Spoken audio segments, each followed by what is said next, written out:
Welcome back to BVarsity Live. Zach Ewing and Trevor Horn here in the downtown TBC Media Studios.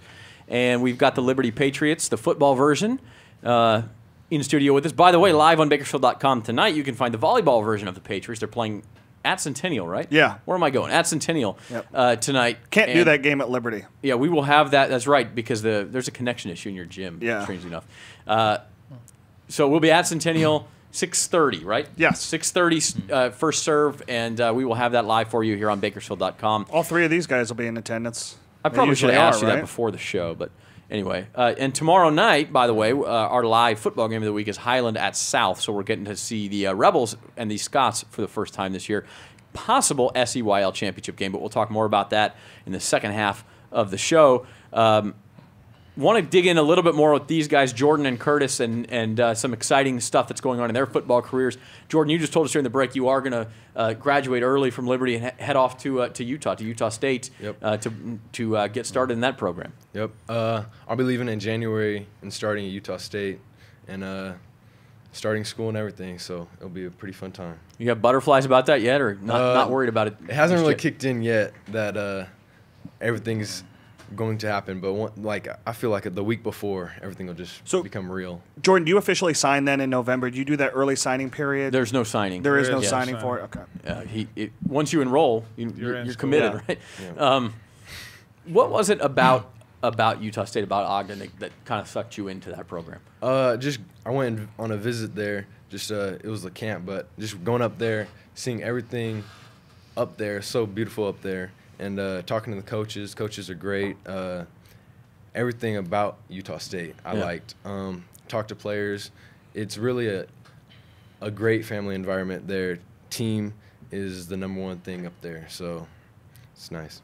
And they've had an athletic dual threat type quarterback, had a lot of success there in Chucky Keaton. Is that something you look at too and say, hey, that can be me in 2, 3, 4 years? Definitely. That's what the coaches up there compare me to, but I know he's a lot better than me, so just don't throw a pick to Braylon at any point in your career. I'll try. He'll have one up on you all year, the rest of your lives. Utah State, Colorado State will play every single year.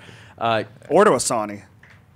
When did recruiting become? I mean, I don't know if people realize how rare it is. You didn't even have the starting job at Liberty all to yourself at this. Well, not at this time. By this time last year you did, but say 13 months ago you didn't. It's happened really fast. How was that process, and how did you handle that? It's been a really quick process. It's just from thinking, I got to start enrolling for colleges just as a regular person, and then to getting an offer. It's just, it's a great experience. Thankful for all the schools that have offered, but it's really mind-opening to everything that's out there and how grateful I am. And Utah State, definitely a good landing point. And Kurtis, you're only a junior. You got a year to go here, but already schools are calling. I heard Coach Nixon saying during the break, you've heard from some big names, Coach. Yeah, Washington, talked to them a couple weeks ago. Boise, Utah State. He already has the offer from Washington State, and he got that about spring break last year. So, things are going to start kicking up for him as well, but I'll let him tell a little bit about that. I'm going to let Trevor tell you what the weather's been like at Boise the last couple of times he's been there first. What was it like? One time it was like 107. No, we talked and the about next it a time while. there Chris Barnes was actually on his recruiting trip. The game that I was at when they played San Diego State, it was at 8:15. It actually didn't start till like 8:27 at night because it was an ESPN game, and it was 9 degrees all day long and 9 degrees at kickoff. It was ridiculous. How do they ever get kids to go? I won't even go there. Have you looked at the beauty of Boise during the summer? It's incredible. What do you think? It was like 107 when you went up there this summer. You get the worst of both worlds. I did get worst of both worlds. 107. So anyway, Kurtis, I'm going to let you talk now. What has recruiting been like for you so far? I know you're still in sort of that planning stage more than you are in the actual deciding stage, but tell me where you're at. Yeah, it's been crazy just seeing all the schools that look at you through all the hard work you have. It's like Jordan said, it's mind-opening. It's pretty crazy. When did it now it started pretty early for you. I think even last year you were starting to get some looks and some offers, and before coaches could even talk to you. Yeah. So when did you start to think, oh, wait a minute, I'm going to play college football? Probably about a week before Washington State offered. I could tell that a lot of colleges were looking at me. I could tell by even Nixon. Yeah, just colleges were looking at me. I mean, for you, Bryan, I mean, routinely you get kids off year in, year out, whether it's a D1 program, D2, whatever it is. For you, how much enjoyment do you get out of that, knowing that you're allowing these young men to continue their education and better their lives, you know, with football as kind of that gateway for them? Yeah, no, I think it's one of the joys of coaching. You know, coaching is being around these kids every day and trying to teach them life lessons, and hopefully you give them something that's going to help them become a better man at the end of the day, a better husband and better father. But to be able to watch them go and get a degree and play a game that they love is icing on the cake. And I think that's, you know, these two young men are phenomenal young men. They're great kids, and I know they're going to do great things at the next level. And to be able to watch Jordan grow, I think we aren't going to see his best football, which is so exciting for us because he's so young and so going to mature so much more as he grows into the body that he has. And I think it's going to be fun to watch him. Speaking of life lessons, how much of the last 6 weeks have you really talked to them about, you know, dealing with adversity as an adult and kind of using, you know, what they've gone through on the football field as a small small scale version of what they're going to see the rest of their lives? We talk about it every day in some way, shape, or form. And, you know, it's about how we're going to overcome something because you're going to have those days that things don't go your way. Granted, we have, i.e., 8 turnovers.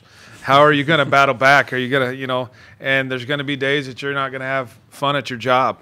How are you going to battle back? What are you going to be able to do?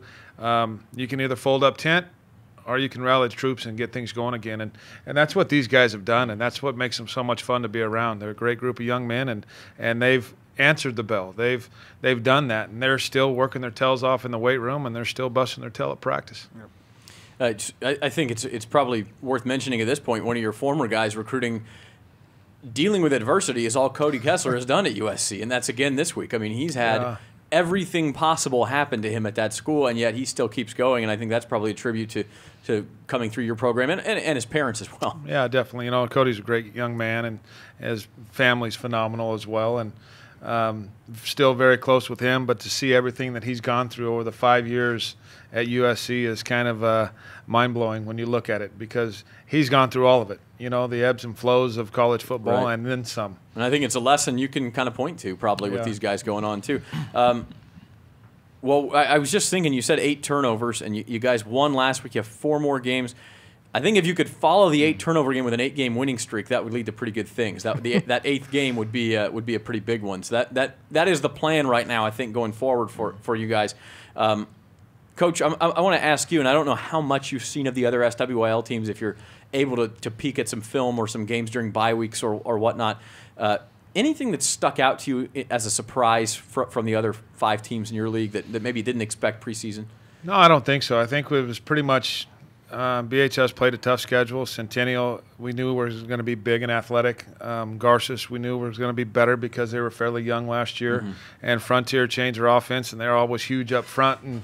And they did a nice job of pushing us around a little bit for a while. So Stockdale, we played them in 7-on-7, and we knew that they had a great running game and was very tenacious. So I don't think there was a big surprise. I think we knew it was exactly what we were going to get, and week in, week out battles. Final thoughts, guys. Kurtis, to go through what you've been through this year as a younger player, as a junior, probably opened your eyes a little bit, like you said, maybe knocked you off that pedestal. Where is this team at going forward, do you think?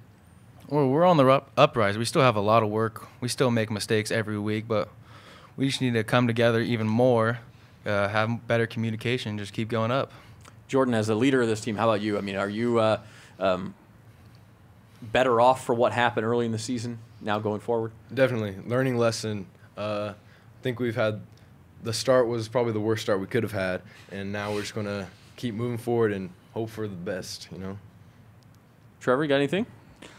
I think it's weird that you guys are going to end the regular season with only 9 games because Central didn't agree to play the game at your home.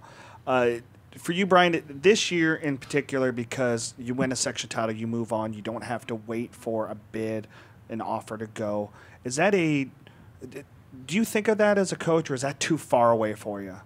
worried about Friday, to be honest Yep. with you. I mean, because that stuff won't happen if we don't take care of our day-to-day base, problems and take care of our business that we need to handle on a day-to-day basis. Of course, you look at it, you would like to see the long term of what it can be, but we also know that if we look too far ahead, things like our preseason happen.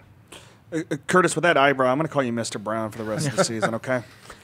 I like it. I like it. Well, hey, Liberty plays Stockdale tomorrow night at home, right? Yeah, Yep. you're at home. And then finishes up with three SWL games after that, including, of course, the visit from Bakersfield to end the year. That is always perennially a big game. At least it has been for several years now. So we wish you guys the best of luck the rest of the way. And I think everybody realizes that even at 2-3, this is a section title contender sitting in front of us here. Jordan Love, Kurtis Brown, Bryan Nixon, we thank you guys so much for being here today. Thank you. Thanks for having us on. Thanks, guys. And we'll be right back on BVarsity Live. We've got a little bit of volleyball to talk. Then we're going to get into some football predictions when we come back here on the show.